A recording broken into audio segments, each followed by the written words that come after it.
ভয়ঙ্কর এক ডাকাত জঙ্গলের পথে যেই আসত তার জীবন রক্ষা পেত না। পথচারীদের লুট করা, মানুষ হত্যা করা, এটাই ছিল তার কাজ।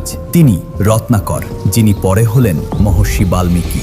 পরিবারের পেটের জন্যই তিনি ডাকাতি করতেন। ভাবতেন এই পাপের ভাগ নিশ্চয়ই পরিবারও নেবে। একদিন সেই জঙ্গলের পথেই এলেন দেবর্ষি নারদ। রত্নাকর তলোয়ার তুলে ধরতেই নারদ জিজ্ঞেস করলেন, এই পাপের ভাগ কি তোমার পরিবার নেবে? রত্নাকর আত্মবিশ্বাসে বললেন, নিশ্চয়ই নেবে।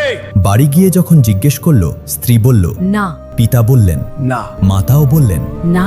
সেই মুহূর্তে ভেঙে গেল রত্নাকরের অহংকার। ফিরে এসে নারদের চরণে পড়ে বললেন, আমাকে মুক্তির পথ দেখান। নারদ বললেন, রাম নাম জপ করো। কিন্তু রত্নাকর এত পাপ করেছিলেন রাম নামটাও উচ্চারণ করতে পারলেন না। তখন নারদ বললেন, মারা মারা জপ করো। জপ করতে করতে মারা শব্দই হয়ে গেল রাম রাম।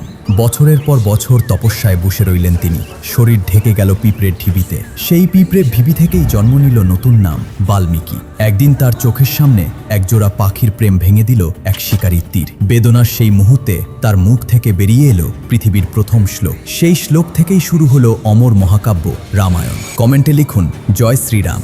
এমন পৌরাণিক গল্প শোনার জন্য ডিকোড পুরাণ সাবস্ক্রাইব করুন।